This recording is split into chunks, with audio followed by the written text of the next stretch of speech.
Hello and welcome to our next podcast. I believe it's podcast 7. My name's Charlie and I'm here with my good friend Ken Behrens, and we are naturally adventurous. We are going to finish off our top 10 birding experiences.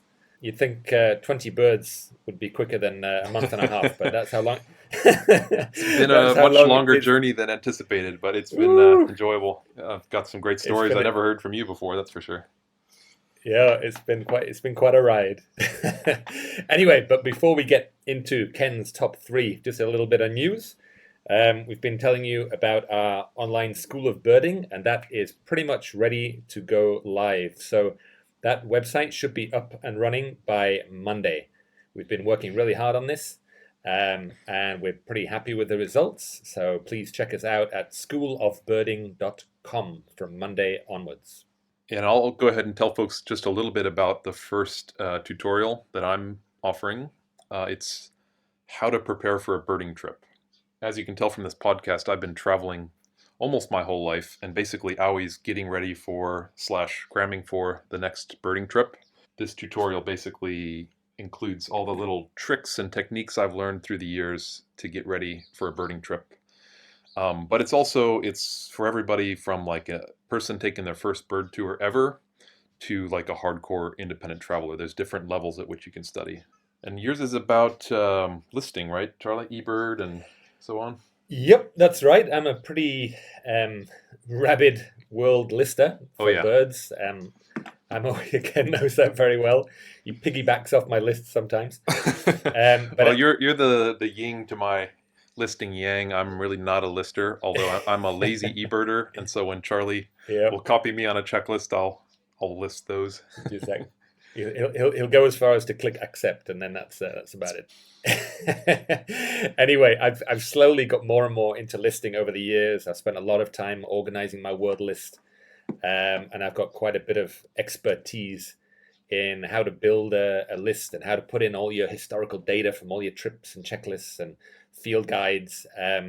So I'm really the person to give you ideas on how you can start putting your bird list together. And then also I'm going to show people in my tutorial a lot of cool ways that you can use that database that you put together. You can use it for planning trips and for finding birds, and there's some pretty powerful tools involved in that. So I'm pretty excited to show people my bird listing tutorial. And we should mention maybe our good friend Andres as well. He's doing a Photoshop tutorial. Yep, I believe that's right. And then a couple other folks will be adding tutorials later, but we're going to launch with those 3 on Monday. Yep. So we did our virtual tours for many months, but this is a little bit more skill based. So you're going to be actually learning skills by watching these. Okay, so we're going to get into it. We're going to finish off Ken's, hopefully, if the stories are not too long. We're going to get into Ken's top 3 lifetime sightings, and we're going to be doing this in reverse order as usual. And we're going to start off with Ken's number 3, which he's going to have to do some convincing for me, because it's it is Scooters in New Jersey. So doesn't do a lot for me. The title doesn't do a lot for me, but I'm sure there's some. Well, let's see if I can change your mind. There's definitely quite a bit of background story to this one, and it's actually a good chance to talk about the difference between different kinds of birding. What most folks do when they bird is they tend to bird a local area, local patch, or even maybe their backyard. It's much more of a local thing than what you and I do, where we're traveling all around the world, constantly looking for new things or trying to show people as many birds as possible in a given country, that sort of thing, or chasing endemics. That's actually very different than typical birding. So this one on my top 10 is much more of a normal birding story, in that it's about birding the same place over and over again and then seeing something incredible. So migration counting is something that goes pretty far back in Europe, in places like Falsterbo. I guess hawk watching really took off in the US in probably the 70s, hawk watching and hawk counting, where you sit on a ridge line or at a peninsula and you count the migrating raptors every day, especially during fall migration. Sea watching is something that started, I think, quite a while ago in Europe, but much more recently in the United States. So there's a famous hawk watch in Cape May, New Jersey. And basically, as people were birding Cape May and getting to know Cape May, they realized there was a major waterbird migration along the shore there, the Atlantic as well. And then in 1995, the Cape May Bird Observatory started a waterbird count in Avalon, New Jersey, which is just a little bit north of Cape May. So it's sort of a coastal resort town, lots of big fancy houses and that sort of thing. But it's just at the perfect point where the coast sticks out about a mile into the ocean. So all these birds that are migrating south along that very straight New Jersey Atlantic shore kind of hit this big sort of a headland and then come much closer to shore at Avalon. So it's the perfect place to see them a bit closer and to count them. So people have been doing this since 1995. I counted the waterbird count on and off for a couple of years in the mid-2000s. I was the full-time counter one year, and I was the swing counter another year, where I did both the hawk count and the waterbird count. So when you do this sort of job, a migration count, you live with this sense of history, because you have all these years of numbers accumulated. And then, you have legendary past counters. You hear about, do you remember the day that this guy had 2,000 tundra swans? Or have you heard about the 25,000 red-throated loon day back in 1999? You're constantly kind of comparing the year you're counting with history. So there's a sense of history. It's a weird job, because there's a lot of boredom in a sense. There's a lot of sitting there and there's not a lot happening. There's some very quiet days with very few birds migrating, but there's also just this sense of like anything could happen anytime. So a rare bird could fly by, or just a huge migration. And traditionally, the high point of every season at Avalon, so you're there for 3 months, but there's normally a big day. Really? Yeah, 3 months, standing there all day, every day next to the ocean. So, and that's normally about 10 hours. So that's a lot of hours standing on a seawall next to the Atlantic and, scanning with binoculars, basically. Every year, the high point pretty much is what people always call the big day. And this is it's the high day of the season's migration. And you normally get sort of 60 to 80,000 scoters flying by on that day. Now, one year, there seemed like there What species of scoters are these? It's all three of the American scoters, so black, surf, and white-winged, but mostly surf and black. Much smaller numbers of white-winged, but the surf and the black mix up pretty freely. Did they not split black and common? That's right. Yeah. So common scoter is now a different species, the European common scoter. Right. And I think in velvet scoter is also a separate, the European white-winged scoter. White-winged, yeah. Yeah. So this big day normally happens in late October. So there's always this mounting sense of excitement. You've been through some very, very boring days in sort of late September when a few common terns fly by and very little's happening, but you're kind of dreaming of this big day. The big day is coming. And you wake up in the morning and you're kind of groggy, but you're thinking, this might be the big day. Might be today. It's such a different kind of birding than this kind of shooting around the world. You're just standing there and waiting for something to happen. Oh, to give a little context, you normally count about 800,000 birds in 3 months of standing there. And the big day is normally 70 or 80,000 birds. So you're getting 10% of the whole season's birds in one day. So it's a huge proportion, and it's just incredibly exciting. The way scoters fly, they're like manic. They feel, the way they fly, it's like they can barely keep in the air. They're beating their wings as fast as they can. They are quite fast, objectively fast, and they form these big swirling flocks. Right. It's almost like an amoeba or something. It's like this macroorganism that's kind of like billowing and swirling, and that there's this like manic energy when these things are on their way south. You feel like they want to get south as fast as they possibly can. And so it's exciting to see a flock of scoters migrating anytime, even if it's 200 birds. You can imagine when you're seeing tens of thousands in a day, when you're seeing flocks of thousands of scoters just kind of billowing and flying south.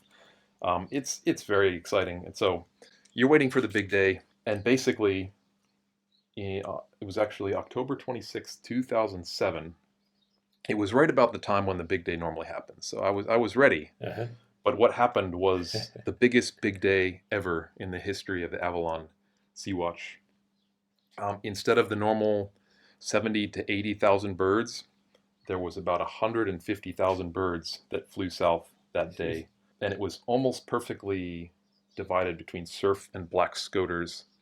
It was mind-blowing. I mean, after personally having put in hundreds and hundreds of hours standing there, and I think this was maybe my second or third year in Cape May, to suddenly see something that was twice any historical counts. And for a little historical context, this was, the count had gone back to 1995. So this was the 13th year of the count. People had put in around 9,000 hours of standing there and watching for migrating birds. And to see something that was just so, twice the magnitude of any previous migration was really, really special. And it was just an overwhelmingly powerful migratory spectacle. And the historical significance just added to how special it was. It was also... Had it been quite quiet up until that point? I mean, was it just sort of they were delayed and then they all just kind of came through at once, or what caused that? Nobody was ever sure. It definitely seemed the numbers were a bit depressed until that point, and then you had the feeling that something happened with maybe the weather in the Arctic or something that just released all these birds. But we never really knew for sure why this happened, and it hasn't happened since. Since then, it's never been. No one's even come close. I don't think anyone's cracked 100,000 in a day since then. There must be some sort of estimation involved here. I mean, if you can't, either some like really big flocks you see that you've got to think, oh, that's about 100 birds or 200 birds or whatever, because you can't count every single individual. Yeah, absolutely.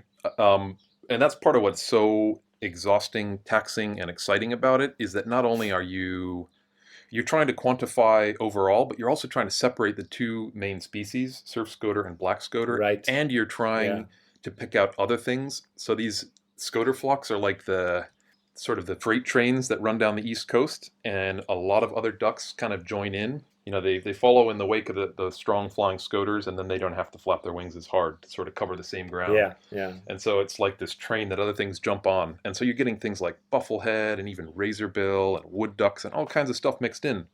So not only are there 150,000 birds flying by in a day, you're having to scrutinize every single one and try to figure out what it is.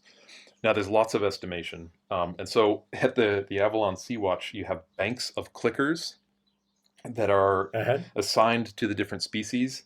And for the big ones, like the scoters, you actually have 1, 10, and 100 multiples. So okay, right.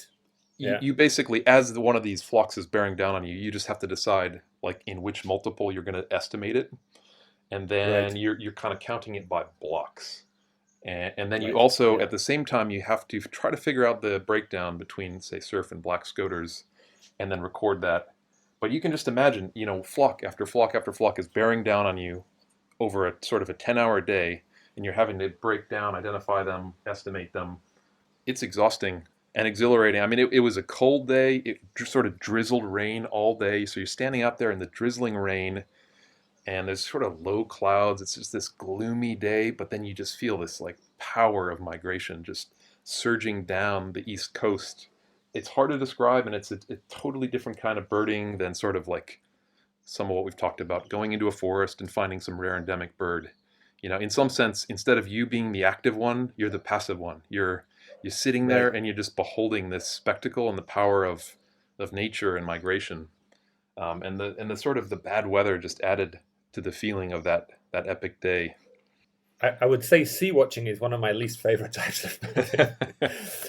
and I've got a good friend at home back in the UK, and I always go and see him, and he says, yeah, there's some interesting birds on the coast. And I went to the coast, and we're standing there on this cliff with this icy wind and just rain and clouds, just sort of scoping these little dots in the distance. And we were there for hours. And at the end of it, my friend was like, "Oh, that was fantastic," and I'm like, I just looked at him. I thought, what are you talking about? But it's actually quite a popular form of birding in the UK. British in the birders UK, are actually they're quite into this sort of migration birding and scanning on the coast and stuff like that. But I must say I have had a few days of sea birding of coastal birding that's been fun, but.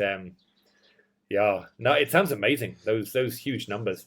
I always get really nervous if I'm asked to estimate something because there's a real skill in it. Eh? I mean, there is. Yeah. I wouldn't say I always just don't feel very confident in my estimation. You know that effect where you don't say if you tell somebody how many you think there are, that affects their estimate quite absolutely. Quite strongly. Yeah? Yep. And it's often like I'll be looking at this flock. And I'm thinking maybe there's 100 birds there, and then somebody will say, "Oh, there's 1,000," and I'll say, "Oh, yeah, I was thinking maybe 500." You'll up it, so you don't sort of look stupid, But I guess with your clickers, that you're getting your real estimate without being biased by other people.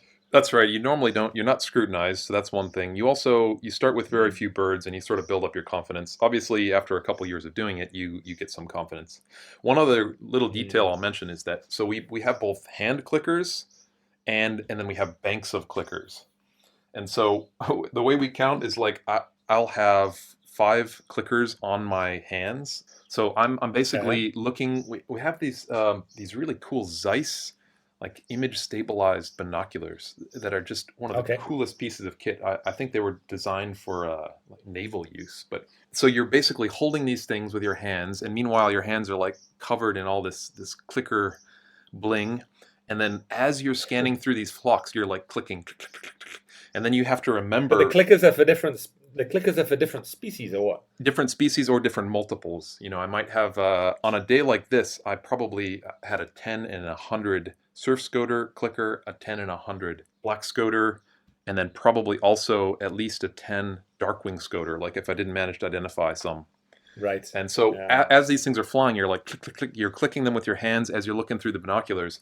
Then you have to remember what each one of those clickers is and transfer those onto your big banks. How do you know which clicker is which? You have them all labeled or little pictures on there? Or? You have to remember. And so that, it's just, it requires a lot of focus because your numbers can just go wacko if let's say you thought it was a 10 clicker, but then you confused it and then you called it a 100 clicker. Suddenly your numbers are like an order of magnitude out. So, yep, there's certainly lots of scope for messing things up, and so you really have to stay focused and keep your cool. It's a very different kind of birding. It's like a physical and mental grind. It just takes a lot of focus. Yeah. I love it. In defense of sea watching, well, I'm probably a bit biased since I wrote a guide to sea watching, it's about Eastern North American waterbirds in flight. It was the Peterson reference series, was published by Houghton Mifflin a few years ago.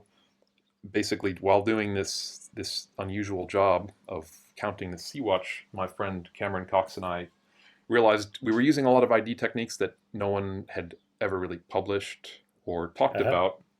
And so we put these all into a guide, which is basically about how to learn to identify waterbirds in flight, how to use some of these sort of cutting edge techniques. So I'm a bit partial to sea watching. I'll say especially US East Coast sea watching is pretty different than the British thing of like staring through a scope at Manx shearwaters or something. These scoter days, they are just exciting. I mean, I think any birder would love a good scoter migration. If you have like a nice sunny day, surf scoters and black scoters, they have these like colored knobs above their bills, and they have these bright, like black scoter has a bright orange bill, like glossy kind of blackish plumage. Like they're really attractive birds, and in nice light, it's just a gorgeous spectacle. And they're often quite close to shore as well. Like some of these things, you don't even need a scope to see them. They're flying right down the beach. Right. So it's not this esoteric thing that you have to be some kind of masochist to enjoy. Yeah. I do actually like scoters a little bit.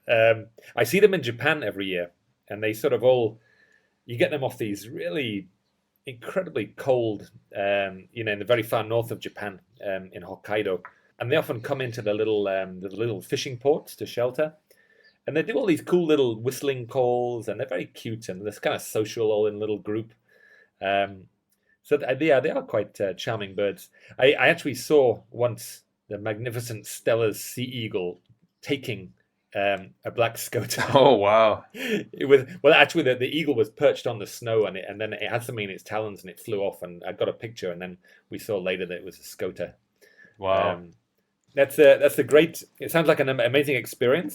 Something I'd like to check out one year. But I think we'll move on. So sea watching from the coast is probably my second least favorite type of birding. My overall least favorite type of birding is pelagic birding. There's a theme developing here. We'll move on to your number 2, which is black-browed albatross in South Africa. Yeah, black-browed albatross. So we had an episode where we talked about both moving to South Africa at different times. The oceans off of Cape Town, South Africa, and the Cape Peninsula, one of the best places in the world for pelagic birding. Certainly places that are close to shore. You have really cold currents coming up from the South Atlantic, from Antarctica, that bring a lot of nutrients, food, and they basically bring tons and tons of pelagic birds with them. And they come right up to just off of Cape Point. So when I moved there, I knew about this, and I was very keen to take a pelagic birding trip and to see some of these amazing birds. The problem with the southern oceans there is that they're very tempestuous. Lots of big storms blowing up from the south. Sometimes, even if the weather seems fine, something will be happening way off, and then the surf will just be huge. I mean, some of the biggest waves I've ever seen have been around Cape Town. You just get these enormous sort of, 4-meter surf. And so the boats that they use for these pelagic trips are pretty small, and they end up canceling a lot of trips. And so I was basically signed up for 3 or 4 of these pelagic birding trips in Cape Town, and they all got canceled. And I was just getting more and more desperate to get out onto the deep waters and see some albatrosses and stuff. And finally, we sort of had the perfect day, perfect weather, almost flat ocean, which is very rare in that area. Got out to sea. We got just a few miles off the Cape Peninsula. I think you could still see the Cape Peninsula. And as you know, what you're trying to do out there is basically find a trawler, a fishing boat, because that's where all the birds are. There's a lot of, I guess, bycatch that they throw out, and then so sometimes you get thousands, even maybe tens of thousands of birds around these trawlers. And so we're basically steaming out to sea, and we're looking for trawlers. And I was standing on the bow. I hadn't seen much so far. A few cormorants and kelp gulls and some of this near-shore stuff. And at some point, we got out deep enough that I guess we were suddenly in albatross territory. And I was standing there on the bow, and out of nowhere came a black-browed albatross. And I guess it came up behind the boat, and it sort of shot up next to the boat, and it sort of banked right in front of me. And so this was the first, I guess I'd seen waved albatross, but this was my first sort of South Atlantic albatross. Right. And it was staggeringly awesome. It was almost, I almost could have touched the thing. It just banked right in front of me. And most people know albatrosses are huge. So black-browed albatross is actually relatively, I guess it's a medium-sized albatross. Yeah. So they're about 7 feet wingspan. So I'm sort of 6'1". So this thing is, as it pulls up in front of me, it's longer than me. The biggest one, wandering, is like 11 and 12 feet wingspan. Up to 12 feet, I think. Insanely huge. It's ridiculous. Yeah. But this thing was big enough. They have this sort of pale eye and yellow bill and just this sort of exquisite black and white plumage. They just always look immaculate, something about these black-browed albatrosses. It just pulled up in front of me, and it was one of my greatest birding moments ever. Just to finally get out to sea, to see this magnificent albatross that's longer than me, to sort of look it in the eye. I just, when you're at sea, I think you're always at this heightened state as well. Some of it is adrenaline, some of it's sort of anxiety. It's always pretty exciting to be on a boat. And then this albatross pulls up in front of me, and I just got this like surge of adrenaline. Tears came to my eyes, and it wasn't like, sadness. It was just like absolutely being blown away by just the magnificence of nature.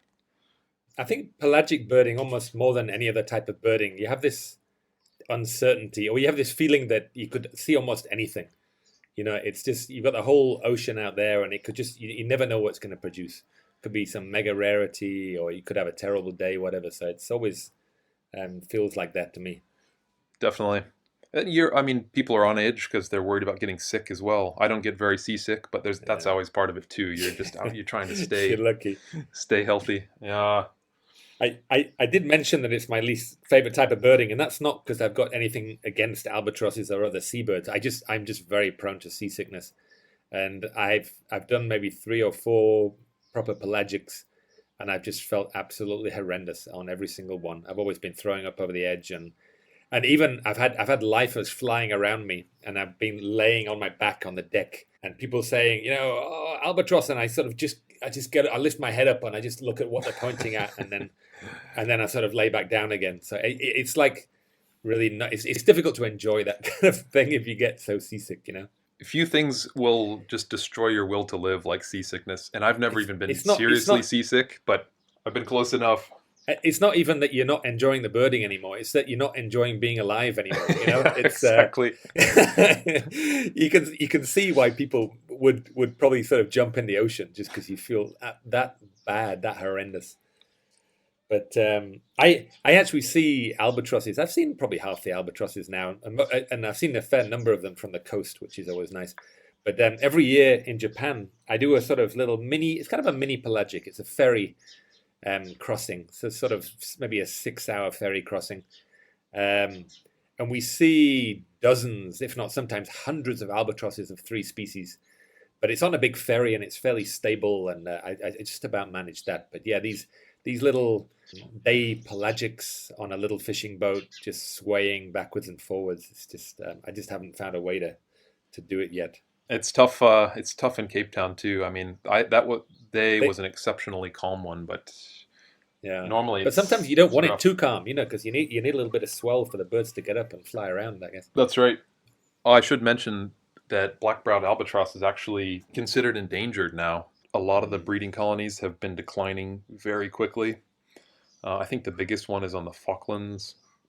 These birds are sort of all around the southern oceans. They fly thousands of miles a year. I think that's part of what's so special about albatrosses, is they just feel totally wild and unconstrained by humans in any way. They're just living in this totally different world in which you breed on the Falklands, and then you fly across the Atlantic, and then you're off of Cape Town for a while, and then you go. I mean, they're just the distances they cover and the way they're able to survive out in the open ocean is amazing to me. But I guess the big thing that has endangered them is long line fishing. Yeah. And basically they put out lines that are tens of miles long with thousands of hooks, and catch a lot of albatrosses as bycatch. Yeah, it's very sad. Yeah, and it's one of the groups of birds that is really most threatened now. And it's a difficult, you've got to, because there's fishing boats from all over the world, so you need sort of international legislation, and you need to have it enforced, and it's not easy. I know a lot of efforts have been made. People are aware of the problem, but it's sort of a tragedy of the commons situation. It's like, well, if you get 90% of the countries on board with this albatross treaty, and then 10% aren't, they're just going to take all the fish and kill all the albatrosses. Okay, well, that's great. Actually, it's a nice bird. I've seen these quite a lot in South America and also in South Africa, and they are pretty cool birds. Okay, so we're going to move on to your number 1. This is the end of our top 10s, and it's going to end with a bang here. Very cool bird. It's a personal favorite of mine as well. The black woodpecker, which you saw in Spain, I believe. That's right. So, big woodpeckers are just awesome. They have a certain mystique. Some of it has to do with the ivory bill. I grew up reading about the ivory bill, and at some point when I was a kid, I had a subscription to Birdwatcher's Digest magazine, which in those days it was just like a gold mine. Like, whoa, there was very few internet resources for birding, and didn't have a lot of contact in my early career as a birder with other birders. So whatever was in there was just so exciting.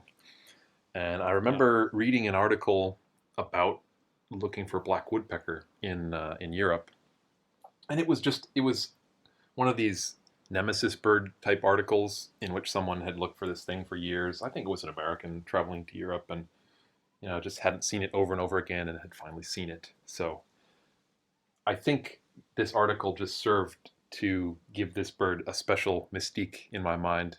It's an awesome bird. It's a big black woodpecker. It really is virtually all black. I think males have a red cap.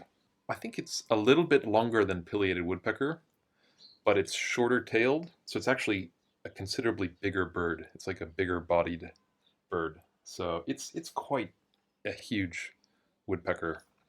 And yeah, all black. And it's pretty, you probably know more about this than I do, Charlie, but I've only seen it once. Actually, females do have a little bit of red on the crown. Okay. The crown, sort of nape, yeah. It strikes me as it has a huge range. It's found all the way from sort of northern Japan, Siberia, all the way to Spain. But it's pretty low density, pretty shy, very low density, pretty scarce, right? So, I grew up in the UK, and it's only found on sort of continental Europe, and so I was always looking at the birds of Europe and looking at this bird that that I'd never seen. And I got to Europe a few times and birded around, and it was always on my radar, and I never saw it. And then I finally got it when I went to China. Oh, really? A few years ago, and I wasn't expecting it. And then Sichuan. In Sichuan. Oh, really? But it's a mega bird. We had it on a nest coming in. We got great views. So yeah, it's a very special bird. I've got quite a soft spot for woodpeckers in general. Most people do. They're definitely just favorite birds. What kind of habitat is it in Sichuan? Is it like spruce fir? High elevation pine forest, or coniferous forest. So yeah, although it has a massive range, it's just a very scarce bird, very low density, and I think it's just quite shy. Pileated woodpeckers, they're awesome, but they going to feeders and stuff. Yeah. Sorry, Charlie. I think I'm going to have to wait. The baby's doing something here, and I'm afraid my mic's going to pick that up. I'm sorry. Oh no.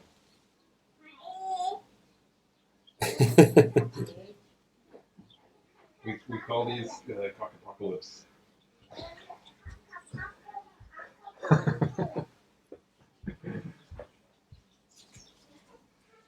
It's hard.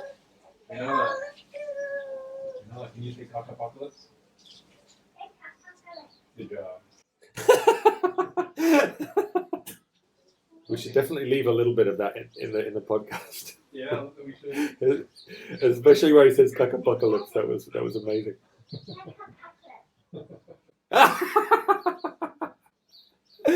Oh, amazing. That's awesome. Naked baby is just about to leave. Let's go. Let's go put your paws. Bye bye. Bye. Oh, he's getting good at talking now. Oh yeah. Okay. Yeah, so black woodpecker has this huge range, but it's pretty low density, pretty scarce, and it has quite a bit of mystique. It's one of, like with your story, it's one of these things where you could be in its range a lot of times and not see it. Yeah. And so I spent a few weeks in Spain, traveling around very cheaply. I think I mentioned that in an earlier podcast briefly, but I rented the cheapest car that I could and basically slept in my car for 5 weeks and camped a little bit, but mostly just slept in the car and birded. And this black woodpecker was one of the things I really wanted to see. I really didn't have any specific information about where to find it. So I did this epic hike up into the Pyrenees one day, and I had studied the vocalization of black woodpecker a little bit, so it was sort of on my radar. and I'm walking up these mountains. Beautiful place in the Pyrenees. This was November, so normally it would be quite cold and snowy, but it was just this kind of bizarrely perfect day where it felt almost like summer. And I'm walking along, and there's this beautiful kind of coniferous forest up to my left on the steep slope.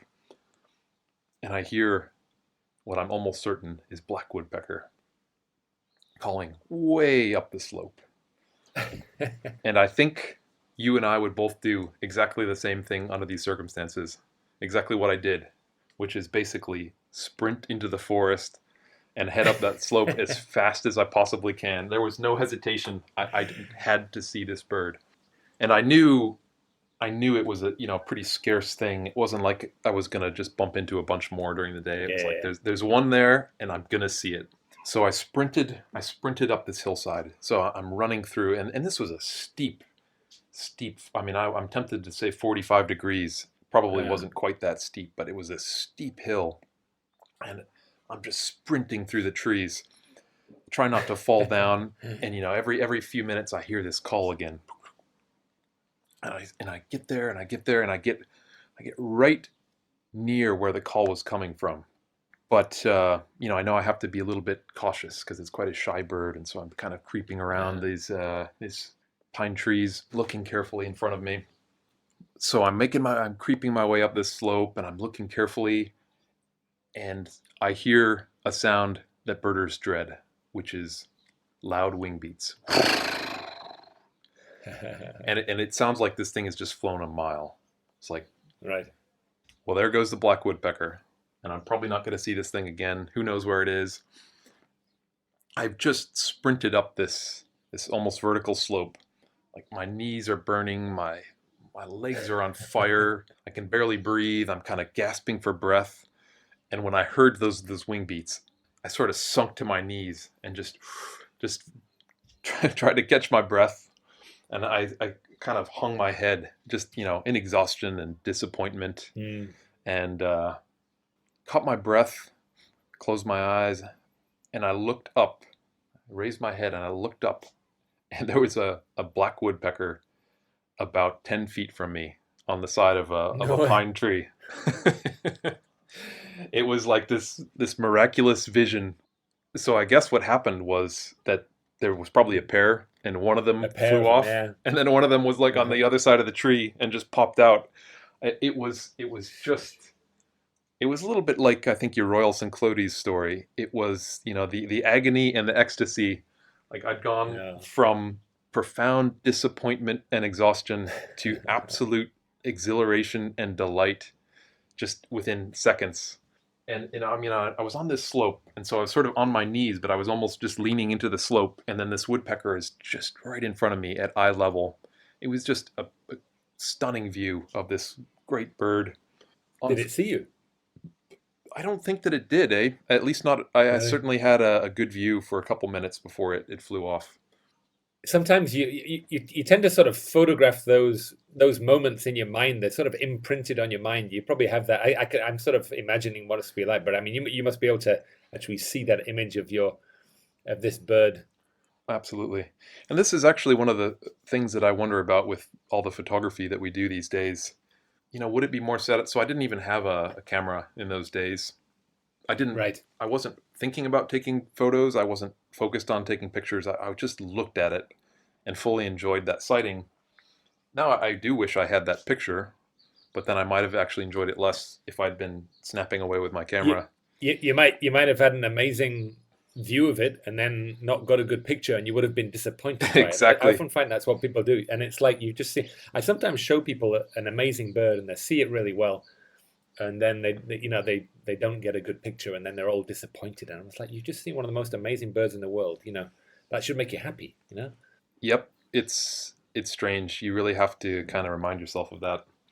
So I sometimes miss those pre-photography days, even though I get a lot of satisfaction from it, and looking through photos later is a way of kind of reliving a memory, and even having a different kind of experience with a bird. Sometimes you see things in photos that you miss in the field, which adds something to your enjoyment. But this black woodpecker was just a very pure, birding experience. I mean, I was unencumbered by gear.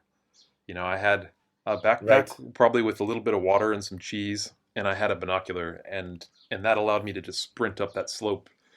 If I'd had playback gear and recording gear and a GPS and a camera, I never would have been able to do that, and I probably wouldn't have even seen the thing. So I do like that kind of pure birding sometimes. No, it's a very cool bird. It was a big target of mine.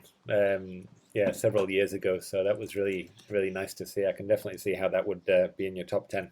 Yeah, I think in all these cases, it's more about the experience than the specific bird. It's a fantastic bird, and like you, I love woodpeckers too. But yeah, the specific circumstances, and it was just this kind of magical day up in the Pyrenees as well. I mean, I climbed up into the alpine tundra and just walked around for miles, and there was not a soul up there, and it was just a very special and memorable day for a lot of reasons. I might also add that the pileated woodpecker was one of my sort of spark birds, like when I first got into birding. Right. It's one of these things where I saw it on the field guide and I just couldn't believe. I thought maybe in some kind of remote wilderness I would find this bird. And then I ended up finding it in this kind of incredibly scruffy, destroyed woodlot just behind my house. And it just blew my mind. It was almost like finding a mountain lion in your backyard or something, It was just, I couldn't believe this creature lived in my backyard. And I found them in the fall when I first started birding. I mean, I was just infatuated with these woodpeckers. Like I would just go out every afternoon and find them and just watch them for hours. So that's part of why, black woodpecker is in some sense like the European equivalent. No, it's it's a great story. I was just about to say, I haven't birded much in Spain, but it's really up there in my top places to visit. So especially at the moment, I can certainly fantasize about going and hiking about the mountains in the Pyrenees. Yeah, well, you're going to absolutely love Spain whenever you make it there with speaking Spanish, and it's one of my favorite countries in the world. I'd love to live there. Yeah, really. Wow. Cool. Okay. So that's it. We finished our top 10 birding experiences each. I think we'll mention in the notes. We'll remind people of our top 10. So if you want to let us know how many of those you've seen, that'll be pretty cool. But from next week we're gonna change things up a little bit, and we're gonna invite our first guest onto the show.